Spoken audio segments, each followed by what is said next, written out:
during your time as a Sockers player, what was the toughest team you think that the Sockers had to play? Was it Las Vegas?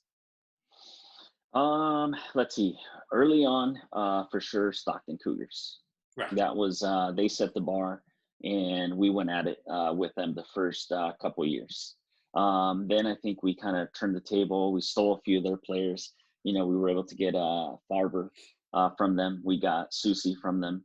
So once we established ourselves, we kind of came back and started to come into our own. Um, After that, for sure, it was Vegas. Vegas, we battled with. Every game was a battle with them. They wanted to beat us just as bad as we wanted to beat them. Um, Vegas is one franchise that I wish would come back, because um, that rivalry was there, is there. As soon as they come back, it will be there. Yeah. So that was one of the toughest teams that I would say playing against at the time. Man, and at that time, it's not just Vegas with a sportsplex attached to it. It's the Orleans Arena. It's a big time fancy place. It's a team that's got Keeks Tovar, that's got Frank Tayu on it, a very young Frank Tayu at that time. But it was just a loaded club. I even think I had a kid named Serta on there, and a kid named Pollo on there at one point. Oh yeah, if you look at that lineup, you look at it now and you go, wait a minute, that's why they were so good, right? Zeke was in goal. Zeke was a fantastic goalie. They had Tovar running their show. You had Serta at the back, a very young Serta. You had Pollo in the midfield. You had Frank and Uzi in that lineup. So going up and down, they had Felipe and Juan Gonzalez. So going up and down that roster, they were stacked. They were fantastic. Caceres was playing for them, a young Caceres that was running at you, and Guzman. Guzman stopped playing a few years ago, but man, Guzman was a fantastic player too. So that lineup was stacked. Mayor did a great job once again. Having them play at the Orleans Arena. He did a great job with the franchise. So nothing but respect for that whole Vegas franchise. And Vegas was the team that was able to be the first team to beat the Sockers in a playoff, of course, in 2013 and 14. We talked about that back in Farber week, because that's when Zeke two-footed Brian Farber and tore his tendon down the middle of the tendon and affected him for 3 years to come after that.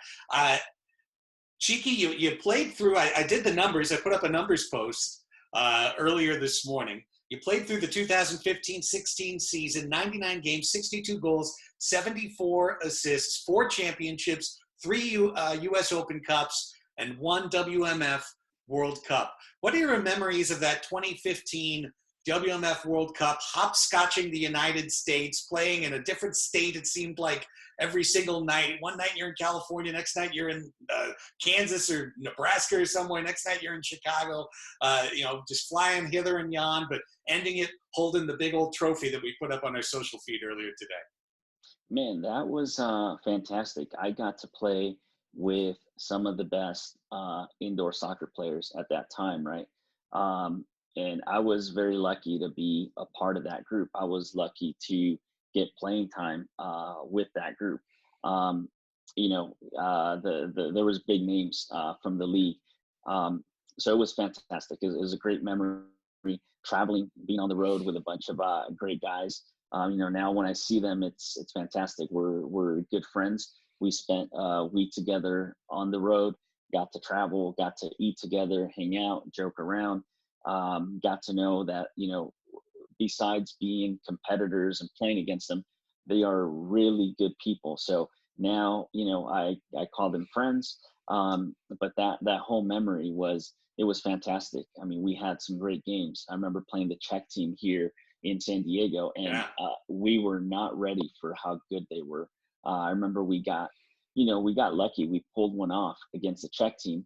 Part of the reason they didn't understand, I think there was something with the power play down. They weren't too sure. There was something going on, right? That we were able to fullback. We had to go sixth attacker, if I'm not mistaken, I to think so, yeah. come back. Yeah, come back in that game. Then Chicago, the finals, when we play Mexico. Mexico was the favorite team. They were supposed to go in and win that final in Chicago, and we were able to once again tough it out, stick together, play a smart game at the time. We did the right things. We did what it took, and we were able to win that final. And man, what a memory. Paul Savage, our trainer, I'm telling you, he won half that championship for us.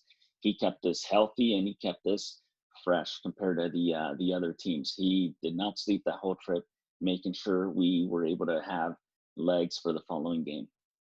That is starting a long tradition of Paul Savage not sleeping on road trips, helping the Sockers to win. But no, you're absolutely right, Chiky. It's crazy, and to think about that in that Czech Republic game. I guess 4 years later, the Czech Republic were able to get a measure of revenge down in Australia when the game was reversed and the U.S. was ahead and they went sixth attacker and took it to us. But that's because their goalkeeper just plays across midfield. They don't even go sixth attacker. They just have their goalkeeper attack. But I digress. Some incredible playing memories from Chiky Luna here on Chiky Week. Let's transition because you had to transition. You had to transition from being a player, from being one of the guys in the locker room who, yeah, maybe had the ear of the coach because you were obviously friends before you were even coach and player, but nonetheless, to move into a front office role. And now director of player personnel, which means you're the guy that's right there on any trade, on any free agent signing, on any contractual negotiation, an extension, all the different elements of kind of the on-field general manager role are what you do, but you're also, as the folks watching on our YouTube video can see, wearing the CaliFino t-shirt, you're in charge of CaliFino Tequila, another co-production with Phil Salvaggio. Do you miss the playing days? I've seen you put the boots on a couple times in training. Do you ever regret or miss it? How's that transition been? I of course I miss playing all the time, right? I miss on game days. I miss it every game, even now. Every game, I miss being out there. When I'm watching the guys do fitness, that's when it brings me back to reality, and I'm very happy being retired from playing. It came time. The body just lets you know, hey, you're ready to go. People always ask me, hey, you could have played another year. Yes, no, but I think at that time the decision was made thinking of the franchise because I have such the respect that I have for the soccer's name, the love that I have for not only the franchise but the people that are involved running the franchise. Right? It was the right thing to do for Phil at the time. He needed the help in the role that I'm in. So it was just a decision that was mutual at the time. When I told him, hey, I'm thinking about retiring, I think my body's is just about there. He said, hey, you can't walk away. I need you. You help build the Sockers. I need you there to help me out. So we realized, how could I help this franchise win another championship, right? And we figured the best way for me to help at that time wasn't going to be on the field, but it was going to be helping piece the team together. And that's kind of where I'm at.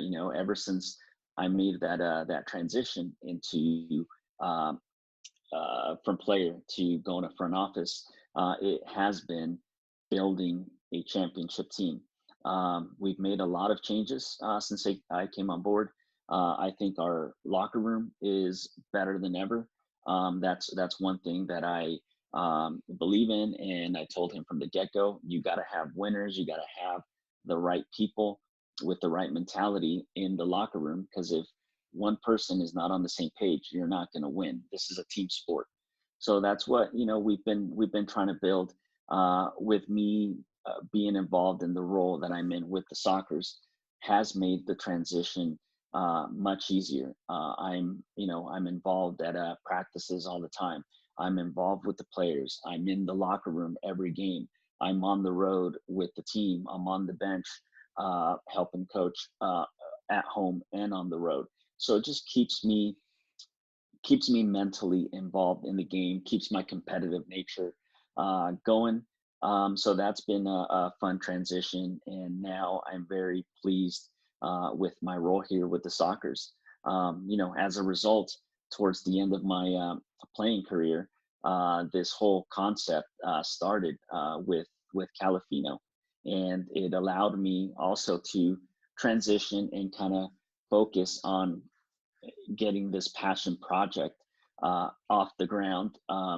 Partnered up with a good friend who, we're sharing this project because to me this is a family project, and the family kind of when we talked about it, pops, my dad, my uncle who runs Califino down in Mexico, kind of looked at it, and as soon as I mentioned the idea that I was thinking of doing this, and I mentioned Phil, I said, "Oh, yeah, Phil. I mean, he's family." There was no question, getting us to do this project together because we see Phil as family. So it was a no brainer.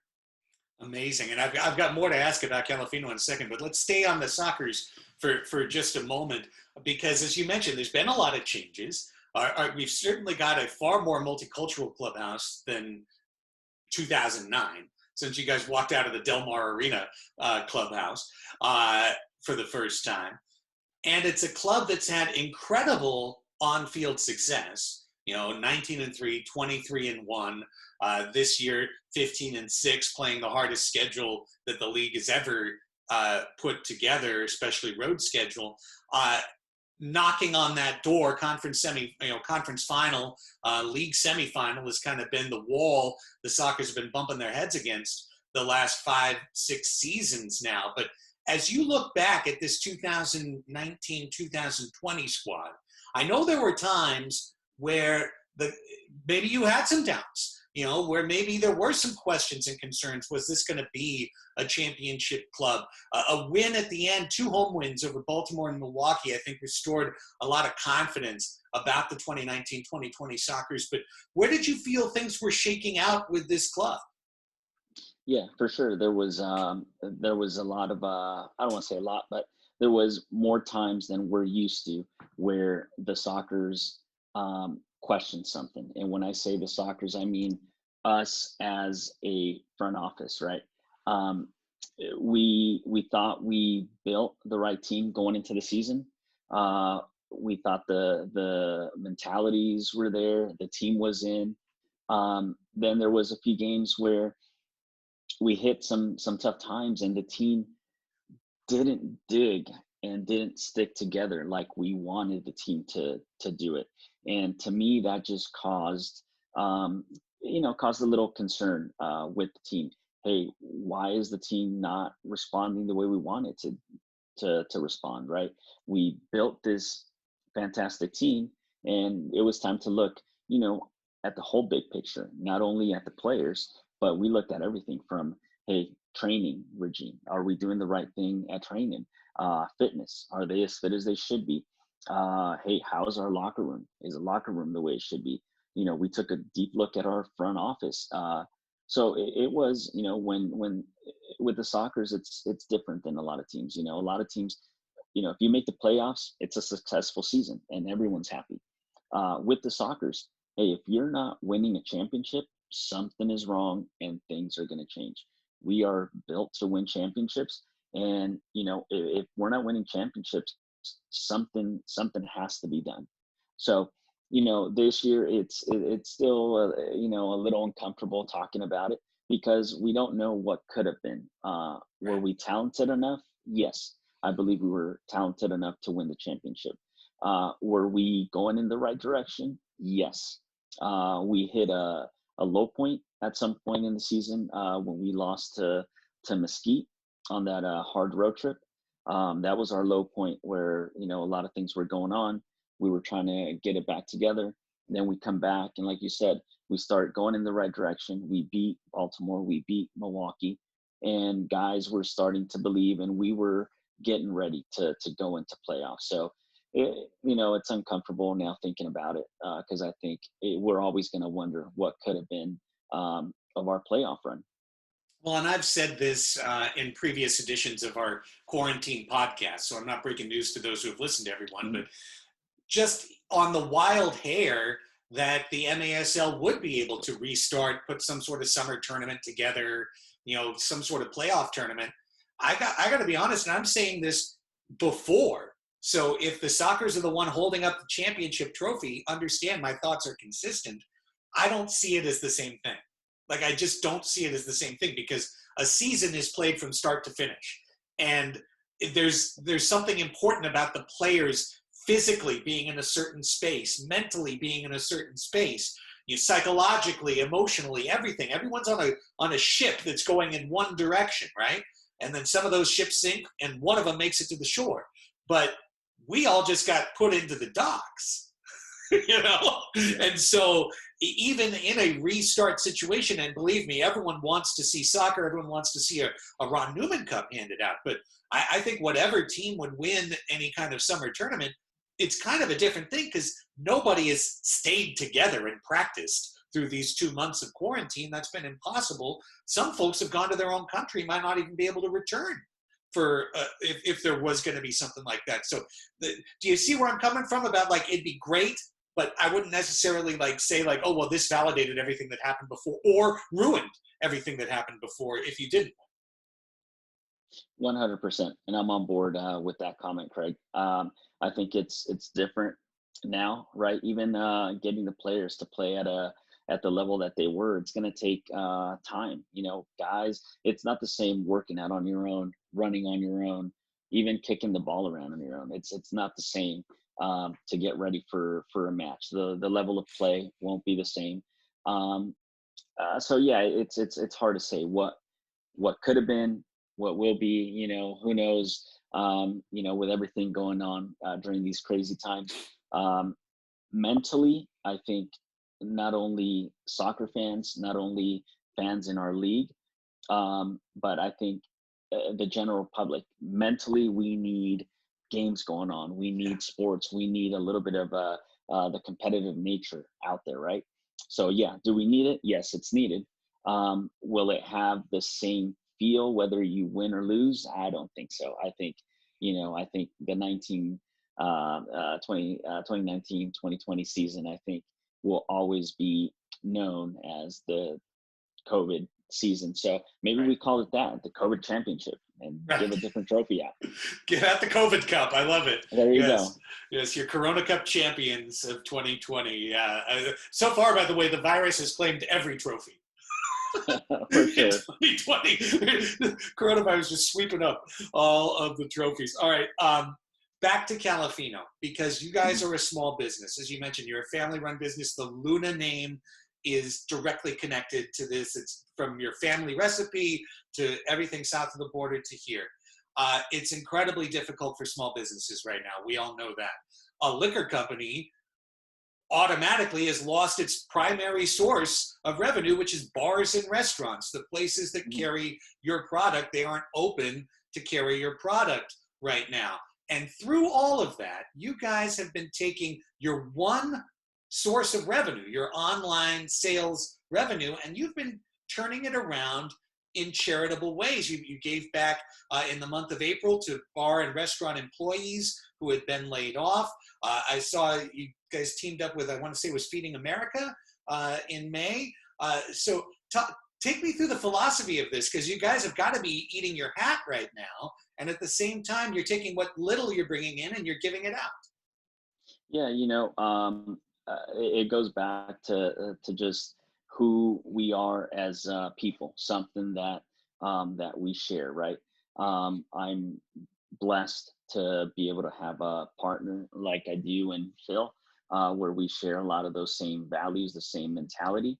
Um, you know, I'm blessed to be backed in this project, by, such a good partner. Where, right now we're trying to stick it out. It is a tough time. It is a tough situation, um, but we do realize that we are lucky in the position that we're in.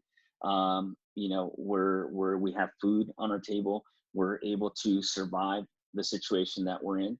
And when we looked, in the month of April, we looked at what was going on. We looked at the big picture, not just us internal, not just CaliFino, not just the brand.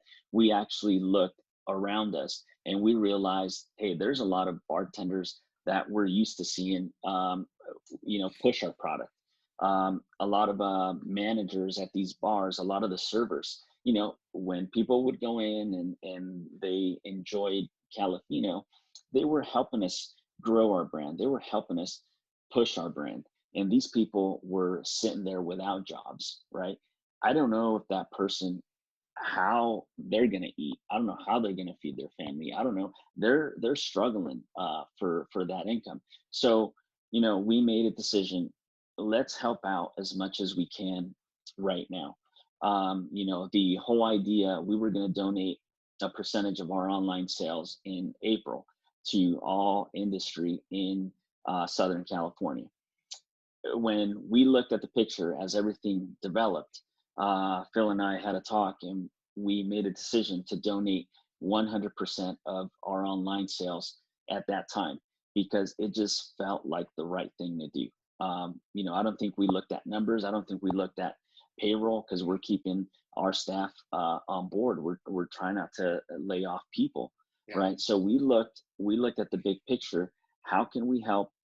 What can we do? And there's a saying where it says it feels better to give than receive sometimes, and this was 100% true. It felt good where we could to do something where we could help out the community, help out people in San Diego. And like I said, it just goes to something about Phil, who he is as a person. And if people don't know him, he can come across as in a funny way sometimes because Phil's very confident. He has some crazy ideas sometimes, but deep down inside, Phil is always one to give before he receives. And this is a perfect example. We made the decision where we were going to give to the people that really needed that at the time. And we're blessed. We'll figure it out later. We're going to figure out a way to make this, CaliFino, we're in it for the long run. We're going to battle through this, and we're built to have this brand go a long way. Well, absolutely. And CaliFinoTequila.com, if anyone just heard that story, to go support this great company, because I think the way that you're going to last a long way is that not only do you have an incredible product, which we know is a super tasty product, that's great. That's probably the most important thing a tequila company needs is a really good tequila, but you're proving to be a really good member of your community as well. And so that's going to pull on heartstrings. That's going to make me, as a consumer, make a different decision and call out and ask, and not ask for well tequila and ask, can I have the CaliFino, please? Because I know that I'm supporting a business that cares. I know I'm supporting a business that has heart and does things the moral way, does things the right way. So my hat's off to you guys. I put that on my own personal feed a couple weeks back when I saw you doing another donation. I'm like, these guys are just losing their butt and they're handing all the money that they get to the people who need it, which is just unbelievable. But it's so heartwarming. It fills the corazon.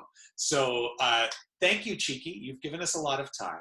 I'm probably going to break this into a player Zoom and a coach and DPP Zoom. But the entire podcast is up as one long conversation because that's how we do it. Stay safe, stay well. I hope we'll be talking to you again in the very near future, and enjoy the rest of Chiky Week. I hope you like seeing your name in our feed every day. Thank you, Craig. Yeah, you're a big part of this organization. I know you've been a big part of my life, my career. From day one. It was funny. We're talking about the Vegas game. My daughter, Natalia, who's 8 years old now, she plays that video when people come over all the time. Really? When Craig is saying, Chiky scores, and you go crazy with that overtime goal, and she's always showing people that. And it's fantastic. And when she sees you at the game, she goes, "Hey, there's Craig, the crazy guy that screams Chiky. He's in love with you." I'm like, "Oh, that's my buddy. Yeah, we're in love with each other." That's right. A scissor kick, a golden goal. The Sockers win. The Sockers win. Exactly. I've never forgotten that call. Believe me, that call's going to make an appearance on soccer social media at the end of this week. Chiky, thank you so much. Listeners, viewers, thank you so much. Stay home, stay safe, stay strong, stay with us, and we'll be talking to you next week on our Soccer's Quarantine on Soccer's Overtime. Thanks so much.